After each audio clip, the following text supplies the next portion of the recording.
Halo, perkenalkan, namaku Wesley Theodorus Cokro dan pada hari ini saya ditemani oleh mama saya. Diana Kusmasari.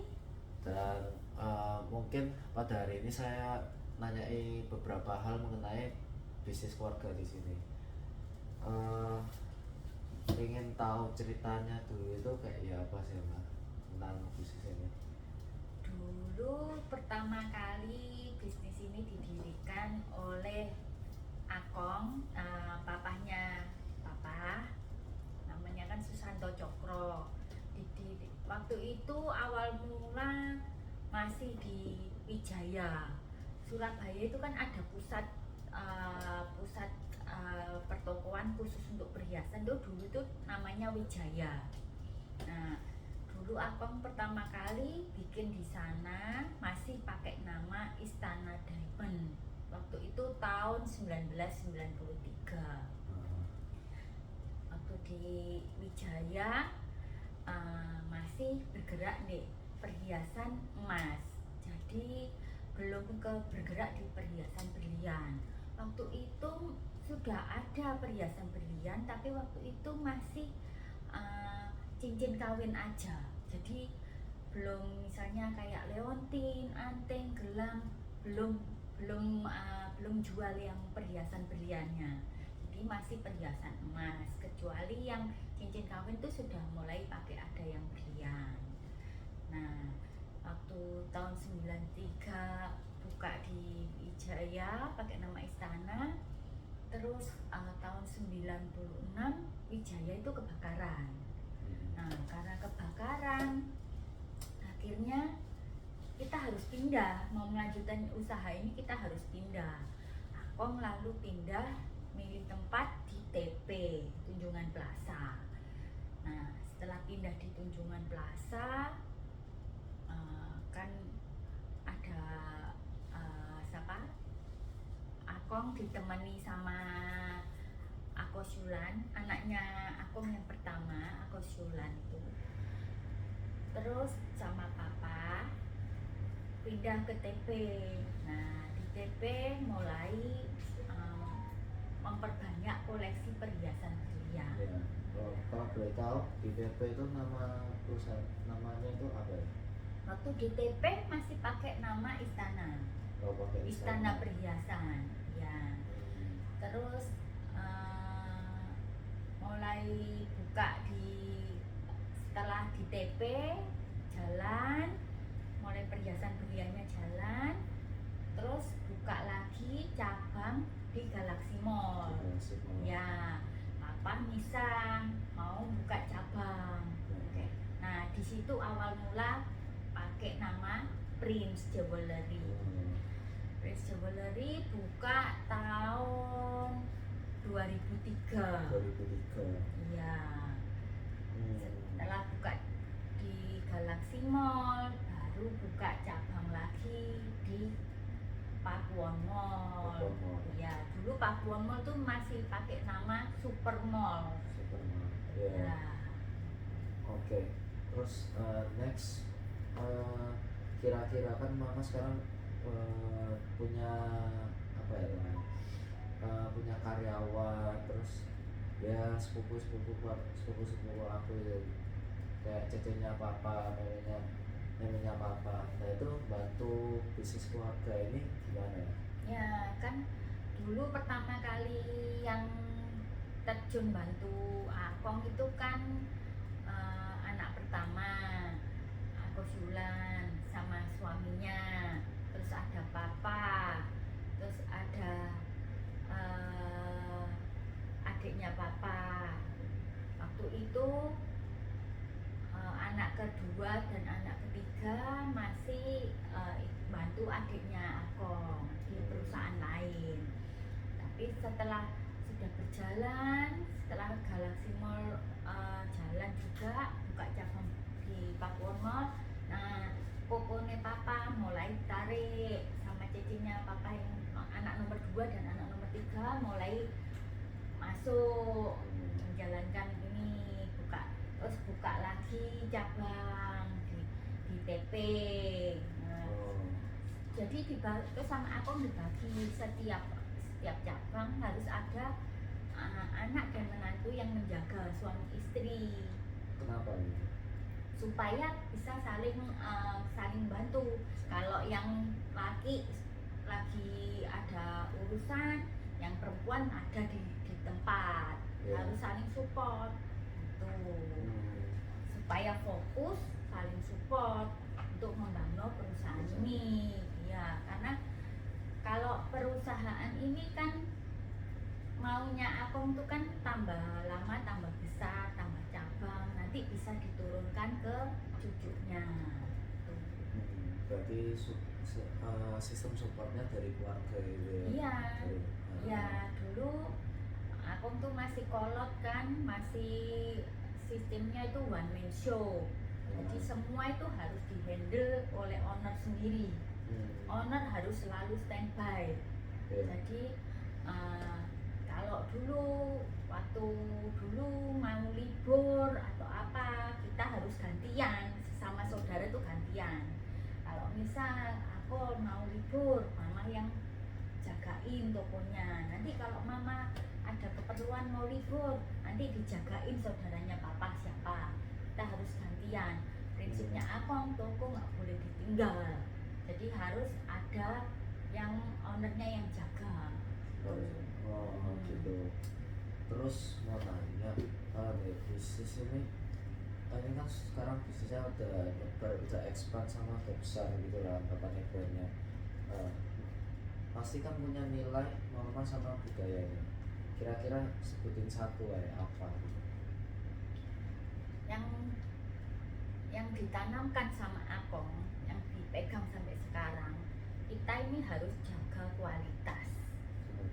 Kualitas itu nomor satu. Kenapa? Karena bisnis ini bisnis kepercayaan juga.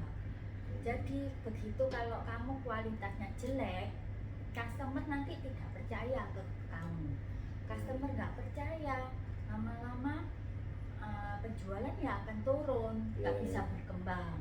Ya kan? Yang nomor satu harus jaga kualitas. Nomor dua, ya kita harus ngasihkan pelayanan ke customer tuh yang terbaik.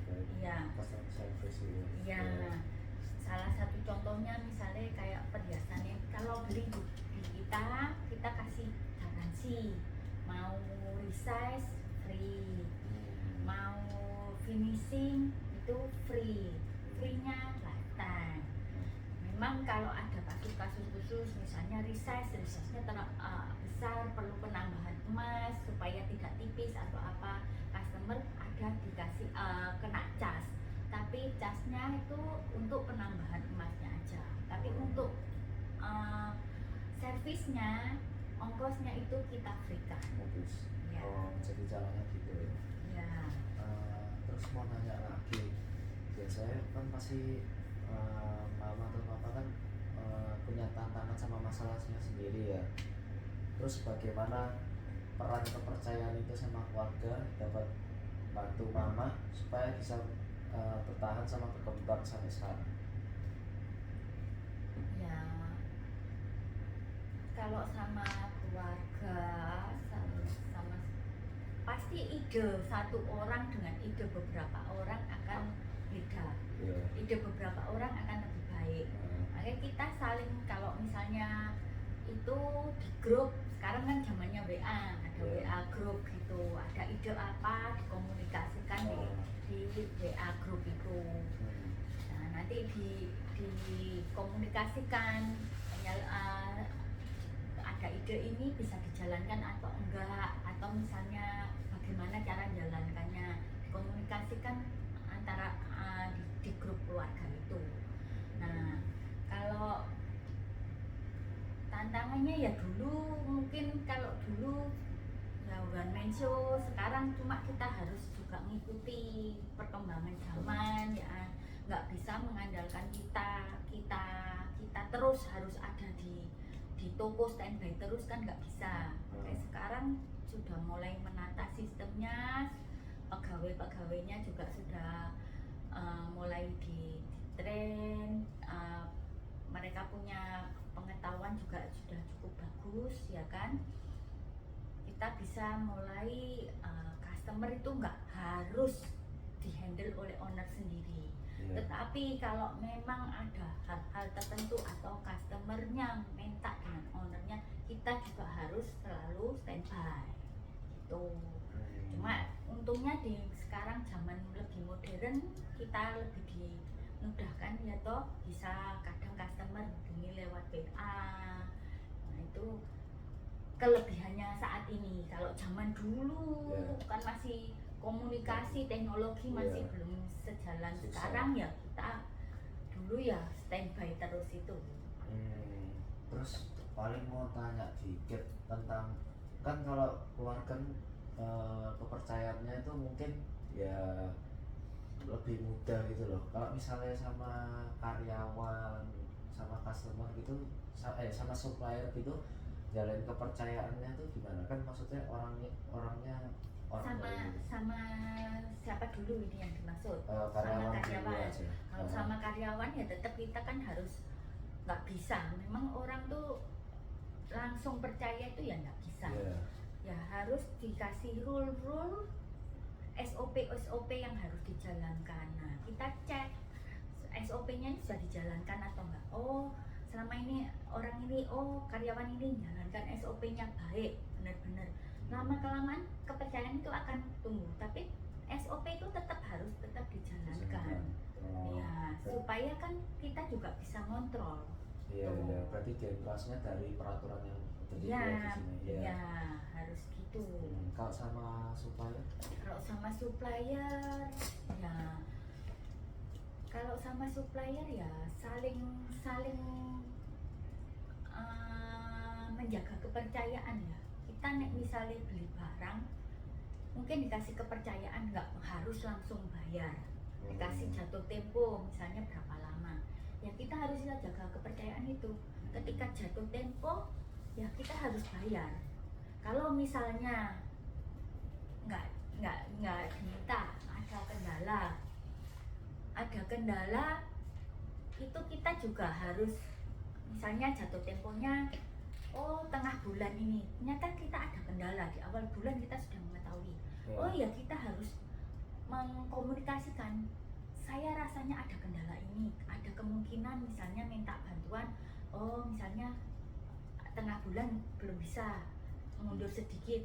Tapi kita ya juga harus kalau sudah misalnya komunikasikan sananya sudah oke, ngasih kepercayaan, kita harus komitmen. Nggak boleh kita, maksudnya kalau sudah dikasih kepercayaan terus seenaknya dewek, misalnya belum ditagih ya wis cuek aja, nggak usah bayar. Nggak boleh. Kalau kita sudah tahu jatuh temponya tanggal segini, harus komitmen. Ditagih nggak ditagih itu kita harus ya bayar. Ya gitu. Jadi kita dikasih kepercayaan, dikasih barang dulu atau apa, kita juga harus jaga komitmen kita. Nah, jaga kepercayaannya, waktunya bayar harus bayar. Gitu cara dari kepercayaan. Ya harus. Jadi orang itu harus saling ngerti, harus jaga komitmen. Kalau kita sama orang, misalnya kalau orangnya seenaknya sendiri kan kita kan nggak mau toh. Nah, kita juga nggak boleh kayak gitu. Kita harus sesuai komitmen. Oke. Itu tok saya pertanyaan dari aku. Sekian ya. Terima kasih ya Pak. Ya sama-sama.